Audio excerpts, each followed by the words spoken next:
Hello guys, welcome back to my channel পাখি শান্তি blog. আশা করছি তোমরা সবাই খুব ভালো আছো আর আমিও খুব ভালো আছি। চলে এসে নতুন একটা সকালে নতুন একটা ভিডিও নিয়ে। ভিডিওটাকেও স্কিপ করো না, পুরো ফুল ভিডিওটা দেখো। আশা করি তোমাদের খুব ভালো লাগবে। তো আজকে হলো অষ্টমী, আর অষ্টমীতে এখন যাচ্ছি আমরা অঞ্জলি দিতে অনেকই সকালে। তো চলো সেখানে যে কী করি না করি সেটাই তোমাদের সাথে শেয়ার করছি। তো যাই হোক, বেসিক্যালি এখন যাচ্ছি। আর দিদিভাইয়ের বাড়ির থেকে আমাদের পূজা মণ্ডপ কিন্তু বেশি দূর না, মাত্র 2 মিনিটের রাস্তা বাড়ির পাশে। তো আমরা যাওয়া শুরু করছি। আর এই দেখো, যে বলতে না বলতে চলেও আসলাম, বললাম না বেশিক্ষণ না। আর দেখো মায়ের মুখটা কি মিষ্টি, খুব সুন্দর লাগছিল। তো এটা আমার সেকেন্ড দুর্গা ঠাকুর দেখা। আর আজকে আমি অঞ্জলি দিতে চলে এসেছি, আমি দিদিভাই আর দুজনে মিলেই চলে এসেছি। আর সবাই পেছনে আছে, মানে সবাই এখনো এসে পারেনি। যাই হোক, এখানে আমরা অঞ্জলি দেবো এখন। তো এখনও মানে ব্রাহ্মণ ঠাকুরমশাই মন্ত্র পড়ে যাচ্ছে। তার মন্ত্র পড়া শেষ হলে তারপরে অঞ্জলি হবে। আর এখানে দেখো বেসিক্যালি সবাই বসে আছে অঞ্জলি দেওয়ার জন্য। যাই হোক, যদি কোনো সাউন্ড আসে তাহলে কিছু মনে করো না, যেহেতু বুঝতেই পারছো পুজোর দিনে সাউন্ড তো সব দিক থেকেই আসার চেষ্টা করে। তবুও আমি আজকে এডিট করছি। আর এখানে দেখো মায়ের আরতি হচ্ছে। তো আরতি মানে দেখছিলাম আমি এই প্রথমই, মানে এরকমভাবে সব কিছু প্রথমেই বলতে গেলে এরকমভাবে দেখছি কাছ থেকে। খুব এটা আমার খুবই ভালো লাগছে আর মনটাও শান্তি লাগছে। যাই হোক, সবাই তো এখানে বসে আছে যে যার মতন, কারণ কখন অঞ্জলি হবে সবাই তো উপর। যাই হোক, এখন ঠাকুরমশাই একটু পরেই বলে চলো অঞ্জলি হবে, তাই জন্য সবাই আমরা দাঁড়িয়েও পড়েছি। আর দেখো অঞ্জলি দেওয়া শুরু করে দিয়েছি।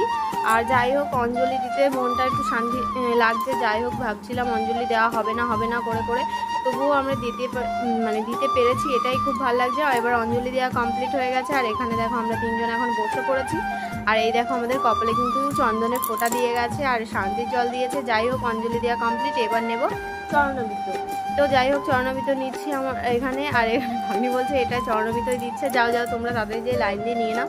তো যাই হোক, আমার নেওয়া কমপ্লিট হয়ে গেলে তারপর দেখে দিদি ভাইয়েরা ভাগ্নি গেছে দুজনে নিতে। তো ওরা নিয়ে চরণামৃত নিল। তো যাই হোক, খাওয়া দাওয়ার পরে এবার আমরা একটু কিছুক্ষণ এখানে বসেছিলাম। আর বসে না খুব শান্তি লাগছিল। যাই হোক, এরকম মানে কাছ থেকে এই প্রথম এতটা আনন্দ করছি বলার মতন না। যাই হোক, এবার তো দেখো ভিতর থেকে আমি এখন বাইরের দিকে চলে এসেছি। মানে ওখানটায় পাখা চলছে, তবুও কিন্তু গরম লাগছে। আজকে কিন্তু গরমটা প্রচুর পড়েছে, তোমাদের কি বলবো।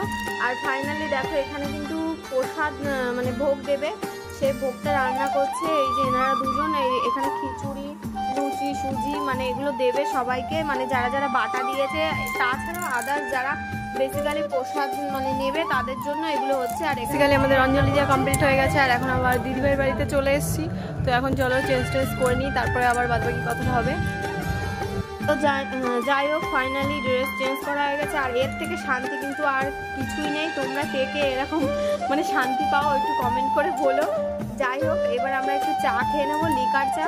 তো চলো, এই দেখো চা বিস্কুট নিয়ে বসে পড়েছি। যাই হোক, চা খাওয়া শুরু করে দিয়েছি, কারণ অনেকক্ষণ কিছু খাইনি, যেহেতু উপোস ছিলাম।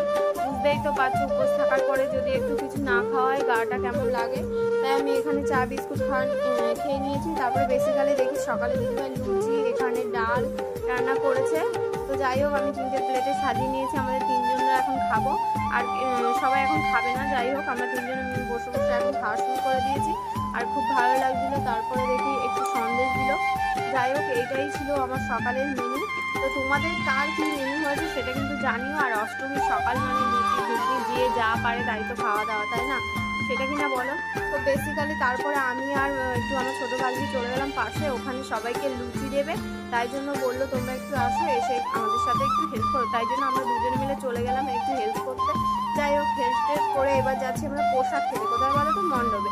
তো বললো চলো মামি, আমরা দুজনে এখন মণ্ডপে যাই, মণ্ডপে প্রসাদ দিচ্ছে, দুজনে একটু খেয়ে আসি। তাই জন্য আমি আর ও চলে গেলাম হাঁটতে। এবার দেখো এখানে চলেও এসেছি।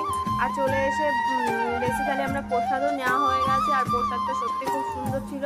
আর প্রসাদ তো মানে আমি শুধু খিচুড়ি নিয়েছি। আমি বলছি এখন ফল প্রসাদ নেবো না, কারণ যখন বাটা দেবে তখন তার সাথে ফল প্রসাদ নিয়ে নেবো। আর এখানে দেখি দিদিভাই এসে প্রদীপগুলো সাজাচ্ছিল। তো যাই হোক, আমরা বেশিক্ষণ মণ্ডপে থাকিনি। এই যে প্রসাদ নিয়েছি, আমার ভাগ্নি বলছে মামি খুব সুন্দর হয়েছে, কিন্তু টেস্টও লাগছে। আর প্রসাদ কিন্তু অমৃতই হয়, তোমরা কি বলো? আর যেহেতু এই চালটা খুব সুন্দর। তো বন্ধুরা, আজকে এই অষ্টমীর সকালের ভিডিওটা তোমাদের কেমন লাগলো অবশ্যই কমেন্ট করে জানাতে ভুলো না। আর আজকের ফুল ব্লগটা তোমাদের কেমন লাগলো সেটাও কমেন্ট করে জানাতে ভুলো না। লাইক কমেন্ট শেয়ার করতে তো একদম ভুলো না। তো দেখা হচ্ছে আবার নতুন কোনো ভিডিওতে। তো এখনকার মতন টাটা।